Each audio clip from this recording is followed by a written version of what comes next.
Hello বন্ধুরা, তোমরা সবাই কেমন আছো? আশা করি সকলেই খুব ভালো আছো আর আমিও ভীষণ ভালো আছি। তোমাদের আরেকবার পূজাস কিচেনে সকলকে স্বাগত।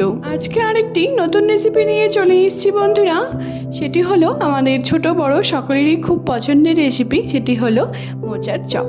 আমরা বিকেলে স্ন্যাক্স হিসাবে কিন্তু এই রেসিপিটি খুবই আমরা পছন্দ করি। আমরা দোকান থেকেও এই মোচার চপগুলি কিন্তু কিনে নিয়ে এসে বিকালবেলা করে খাই। সেটি যদি আমরা বাড়িতেই খুব সহজে বাড়িতে বানিয়ে ফেলতে পারি তাহলে কিন্তু খুব ভালো হয়।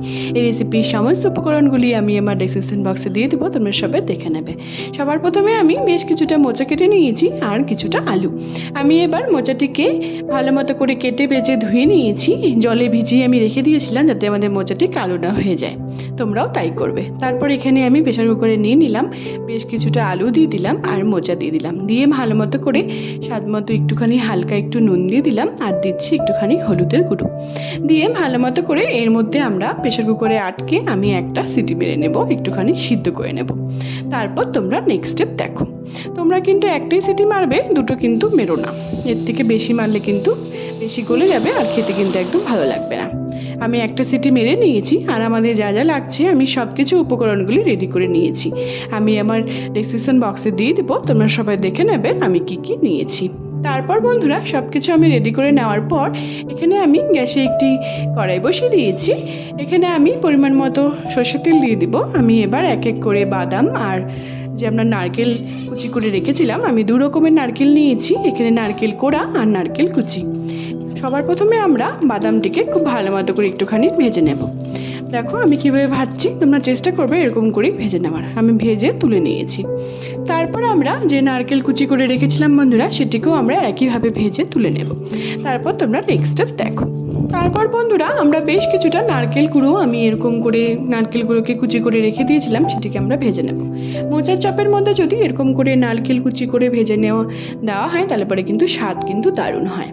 তারপর আমরা এর মধ্যে আমি বেশ কিছুটা মোচাটি আমি যে সিদ্ধ করে রেখে দিয়েছিলাম বন্ধুরা, সেটিকে আমরা আলুগুলোকে এবার দিয়ে খুব ভালো মতো করে এটিকে মেখে নেব। দেখো আমি দুটিকে খুব সুন্দর করে হাত দিয়ে এরকম করে মেখে নেবে তোমরা, যাতে এর মধ্যে কোনো কিছু দলা না থাকে। আলুগুলো যাতে সম্পূর্ণভাবে একটুখানি ম্যাশ হয়ে যায়। তোমরা চাইলে একটি গিটারের সাহায্যে এটিকে ম্যাশ করে দিতে পারো। তারপর এর মধ্যে বেশ কিছুটা আমি বেসন দিয়ে দিলাম আর দিচ্ছি বেশ কিছুটা ময়দা। খুব ভালো মতো করে এটিকে আমরা মেখে নেব। দেখবে বন্ধুরা তোমরা তোমাদের মোচার পরিমাণটা বুঝে ময়দা আর বেসনটি অ্যাড করবে। তারপর দিচ্ছি বেশ কিছুটা নারকেল কোড়া। এই নারকেল কোড়াটি দিয়ে যদি মোচাটিকে মাখা হয় তাহলে পরে কিন্তু মোচার স্বাদ কিন্তু দারুণ হয়। মোচার চপের স্বাদ কিন্তু খুবই অসাধারণ হয়। তারপর আমরা যে নারকেলটি আমি আর বাদামটি ভেজে রেখেছিলাম বন্ধুরা, সেটির তেলের মধ্যে আমি কিছুটা কাঁচা লঙ্কা আর আদা আমি থেতো করে রেখেছিলাম, তোমরা চাইলে কুচিও দিতে পারো। এবার দিয়ে ভালো মতো করে এটিকে নাড়াচাড়া করে কাঁচা গন্ধ যাওয়া অবধি আমি এটিকে ভেজে নেব। তারপরে আমি বেশ কিছুটা মশলা আমি রেডি করে রেখেছিলাম বন্ধুরা, গুঁড়ো মশলাগুলিকে একটু জল দিয়ে আমি তেল ছেড়ে আসা অবধি এটিকে খুব ভালো মতো করে কষিয়ে নেব। তারপর তোমরা নেক্সট স্টেপ দেখো। তারপর আমি এর মধ্যে বেশ কিছুটা স্বাদ মতো নুন দিয়ে দিলাম। নুনটি দিয়ে তেল ছেড়ে আসা অবধি বন্ধুরা এরকম করে আমি কষিয়ে নিয়েছি। তোমরা যদি এরকম করে মোচাটিকে ভালো মতো করে মেখে রেখে দাও, তারপর যদি মশলাটি কষিয়ে তারপর যদি এর মধ্যে দাও তাহলে পরে কিন্তু মোচার চপের স্বাদ কিন্তু অসাধারণ হয়। তোমরা দেখতে পারবে দোকানের মোচার চপের থেকে কিন্তু আমার রেসিপি খুবই একটি টেস্টি রেসিপি হবে। তোমরা অবশ্যই ট্রাই করে বাড়িতে দেখতে পারো, একদম দোকানের মতো হবে। তারপরে বেশ কিছুটা ব্রেড ক্রাম্ব আমি রেডি করে রেখে দিয়েছিলাম। এবার আমি ব্যাটারটি গুলিয়ে নিব, আমরা যে চপটি কোট করে এটিকে ভাজবো। বেশ কিছুটা ময়দা, বেসন আর কর্নফ্লাওয়ার দিয়ে দিলাম আর দিচ্ছি স্বাদ মতো নুন। দিয়ে ভালো মতো করে একটু জল দিয়ে আমি এটিকে একটি স্মুথ পেস্ট আমি ব্যাটার তৈরি করে রেখে দেবো, যাতে আমাদের মোচার চপটি যে আমি কোট করব এটি দিয়ে আমি এটিকে কোট করব। আর তোমরা ডিম দিয়েও কোট করতে পারো, যেহেতু আমরা নিরামিষের দিনে এটা বেশিরভাগ আমরা খেয়ে থাকি, তার জন্য এখানে বেসন আর এটা দিয়ে আমি কোট করেছি। দেখো এরকম করে কোট করবে, একটি পাতলা লেয়ার হবে চামচের মধ্যে, তাহলে ভাববে আমাদের ব্যাটারটি কিন্তু একদম রেডি হয়ে গেছে। দেখো আমাদের মোচাটিও কিন্তু একদম তৈরি হয়ে গেছে, কড়াই থেকে ছেড়ে আসছে। তারপরে এখানে যে আমরা চিনিবাদাম আর নারকেল যে আমি ভেজে রেখেছিলাম বন্ধুরা, সেটিকে এবার দিয়ে দিব। দিয়ে খুব ভালো মতো করে নাড়াচাড়া করে এটিকে আমরা রান্না করে নেব। দেখো কত সুন্দর লাগছে দেখতে। আমাদের মোচার চপের পুরটি কিন্তু প্রায় তৈরি হয়েই এসছে। তারপর এর মধ্যে নারকেল ভাজিটি দেওয়ার পর আমি এর মধ্যে 1 বাটির মতো নারকেল কোড়া দিয়ে দিলাম। এরকম করে যদি 2 রকম নারকেল দিয়ে এই মোচার চপের পুরটি যদি করা হয় তাহলে পরে স্বাদ কিন্তু দারুণ হয়। দেখো আমাদের পুরটি কিন্তু একদম তৈরি, কড়াই থেকে কিন্তু একদম ছেড়ে আসছে, তার মানে আমাদের পুরটি একদম তৈরি মোচার চপ তৈরি করার জন্য। এবার আমি নামিয়ে নেব, একটুখানি ঠান্ডা করে নেব। যখন দেখবো আমাদের মোচার চপের পুরটি খুব ভালো মতো করে ঠান্ডা হয়ে গেছে বন্ধুরা, তারপর আমরা এর মধ্যে অল্প অল্প করে হাতের মধ্যে নিয়ে এরকম করে মন্ড করে করে আমি লম্বা শেপেই করেছি, তোমরা চাইলে গোল বা তোমাদের ইচ্ছে মতো শেপ করে মোচার চপটি করতে পারো। আমি সবগুলোকে একবারে এরকম করে গড়ে নিচ্ছি, তাতে আমাদের ব্যাটারে চুবিয়ে ব্রেড ক্রামে ভালো মতো করে কোট করে ভাজতে সুবিধা হবে। দেখো তোমাদের বুঝতে সুবিধা হওয়ার জন্য আমি আরেকবার তোমাদেরকে রিপিট করে দেখাচ্ছি আমি কিভাবে করছি। তোমরা চেষ্টা করবে এরকম করেই চপগুলিকে একবারে লম্বা লম্বা করে এরকম করে করে নিয়ে তারপর এটিকে ভাজার। দেখো তোমরা তারপর নেক্সট স্টেপ দেখো। দেখো বন্ধুরা, আমরা এরকম করে সবগুলো চপকে আমি তৈরি করে নিয়েছি, লম্বা শেপেই আমি করেছি, তোমরা চাইলে গোল বা তোমাদের পছন্দের মতো শেপ করতে পারো। তারপর এখানে আমি বেশ কিছুটা তেল বসিয়ে দিয়েছি, সর্ষের তেল, আমরা চপগুলিকে ভেজে নেওয়ার জন্য। তারপর এখান থেকে একটি চপ নিয়ে আমি বেসনের গোলাতে দিয়ে দিলাম, দিয়ে ভালো মতো করে এটিকে কোট করে নিয়ে আবার ব্রেড ক্রামে দিয়ে ভালো মতো করে এরকম করে হাত দিয়ে চেপে চেপে আমি এটিকে কোট করে নেব। আমি এখানে ডবল কোট করেছি, আবার এর মধ্যে বেসনের গুলিতে দিয়ে আবার ব্রেড ক্রামে আমি এটিকে ভালো মতো করে কোট করে নেব। তোমরা চাইলে এই মোচার চপগুলিকে সিঙ্গেল কোটও করতে পারো, কিন্তু ডবল কোট করলে পরে কিন্তু মুচমুচে হবে আর খেতেও কিন্তু খুবই টেস্টি হবে। আমাদের একটা মোচার চপ কিন্তু একদম তৈরি।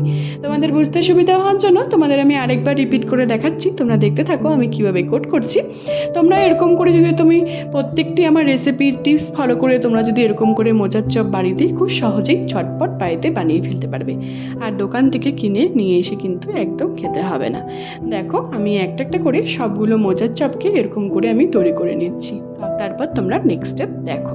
দেখো বন্ধুরা, আমি কিভাবে কোট করছি, তোমরা চেষ্টা করবে এরকম করেই চপগুলোকে এক এক করে আমি তোমাদের বুঝতে সুবিধা হওয়ার জন্য তোমাদের আমি আরেকবার রিপিট করে দেখাচ্ছি। আমি দুবার করে কিন্তু প্রত্যেকটি চপকে আমি দুবার করে কোট করে নিয়েছি। দেখো এরকম করে চেপে চেপে তোমরা ব্রেড ক্রামে এরকম করে দিয়ে আবার বেসনের গুলিতে দিয়ে আবার ব্রেড ক্রামে দিয়ে আমি সবগুলো চপকে একইভাবে তৈরি করে নিয়েছি। দেখো কত সুন্দর লাগছে দেখতে। আমাদের খুবই সহজ পদ্ধতিতে, খুবই সহজ উপায়ে আমাদের মোচার চপ কিন্তু খুবই সহজেই আমরা বাড়িতে বানিয়ে ফেলেছি। তোমরা চাইলে এটিকে 1 সপ্তাহের জন্য বা 15 দিনের জন্য ফ্রিজে রেখে দিও, সংরক্ষণ করে রাখতে পারো, পরে এর মধ্যে তেলের মধ্যে ভেজে তোমরা কিন্তু খেতে পারো। দেখো এরপর আমি তেলটি যখন আমাদের খুব সুন্দর করে গরম হয়ে গেছে, তারপর আমরা এক এক করে মোচার চপগুলিকে ভেজে নেব। আমি একবারে সবগুলোকে ভাজছি না, আমি অল্প অল্প করে ভেজেছি। দেখো বন্ধুরা, আমি একবারে কিন্তু সব চপগুলোকে ভাজিনি, আমি 2-3টা করে এরকম করে চপগুলোকে ভেজে নিচ্ছি। একবারে দিলে পরে অনেক সময় লেগে যাওয়ার ভয় থাকবে, আমাদের মোচার চপগুলো কিন্তু ভেঙে যেতে পারে। তোমরাও চেষ্টা করবে এরকম করে অল্প অল্প করে চপগুলিকে লালচে লালচে করে কম আঁচে, একদম স্লো আঁচে চপগুলিকে ভেজে নেওয়ার। তাহলে আমাদের ভেতর থেকেও মোচার চপগুলি ক্রিস্পি হবে আর উপর থেকেও কিন্তু খুবই টেস্টি হবে খেতে। দেখো কত সুন্দর লাগছে দেখতে। তোমরা বাড়িতে খুবই সহজ পদ্ধতিতে তোমাদের সাথে রেসিপিটি আজকে আমি শেয়ার করেছি, মোচার চপের রেসিপিটি।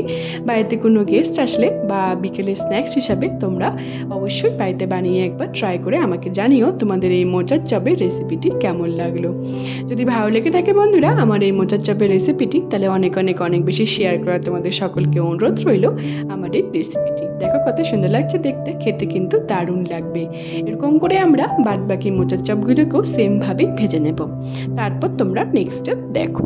আমাদের কিন্তু বিকেল হলেই কিন্তু এরকম চটপটা বা চপ বা জাতীয় জিনিস আমাদের বিকেলে কিন্তু স্ন্যাক্স হিসাবে খেতে কিন্তু খুবই ইচ্ছে করে। তখন আমাদের দোকানে যেতে হয়, বাজারে যেতে হয়, কিন্তু সেটি যদি না যেতে হয়, বাড়িতে যদি আমরা খুব সহজ পদ্ধতিতে এরকমভাবে গরম গরম মোচার চপ টেস্টি টেস্টি যদি বাড়িতেই বানিয়ে ফেলতে পারি, তাহলে বাড়ির লোকও খুশি হয়ে যাবে, আর বাড়িতে গেস্ট আসলেও আমরা বানিয়ে ফেলতে পারবো, আর আমরাও কিন্তু খুবই টেস্টি হিসাবে এই মোচার চপগুলিকে বানিয়ে খেতে পারবো। দেখো তোমরা অবশ্যই বাড়িতে একবার ট্রাই করে আমাকে জানিও তোমাদের এই মোচার চপের রেসিপিটি সহজভাবে সহজ পদ্ধতিতে কেমন লাগলো। আমি সবগুলিকে সার্ভ করে নিয়েছি, উপর দিয়ে একটুখানি চাট মশলা আমি ছড়িয়ে দিয়েছি, আর সসের সাথে আমি সার্ভ করেছি। তোমরা চাইলে কাসুন্দ বা সস দুটোর সাথেই সার্ভ করতে পারো। দেখো কত সুন্দর লাগছে দেখতে, আমাদের গরম গরম মোচার চপ কিন্তু একদম তৈরি। দেখো দেখো তোমাদের আমি একটি ভেঙে দেখাচ্ছি কতটা সুন্দর হয়েছে দেখতে, কতটা পুর ভরা আমাদের মোচার চপ একদম তৈরি। তোমরা অবশ্যই বাড়িতে একবার ট্রাই করে আমাকে জানিও বন্ধুরা তোমাদের রেসিপিটি কেমন লাগলো, অবশ্যই আমাকে কমেন্টের মাধ্যমে জানিও। আর তোমরা যদি আমার চ্যানেল নতুন বন্ধু হয়ে থাকো তাহলে অবশ্যই আমার চ্যানেলটিকে সাবস্ক্রাইব করতে কিন্তু একদম ভুলো না। আমার ফেসবুকে আর একটি রান্নার পেজ আছে বন্ধুরা, সুইট কিচেন দিয়ে, সেটির লিঙ্ক আমি সরাসরি তোমাদের সাথে শেয়ার করে দেবো। সেটিকে ফলো করার আর অনেক অনেক অনেক বেশি শেয়ার করার তোমাদের সকলকে অনুরোধ রইল। সবাই ভালো থেকো বন্ধুরা, সুস্থ থেকো। আবার নেক্সট ভিডিওতে দেখা হচ্ছে নতুন একটি রেসিপি নিয়ে। টাটা।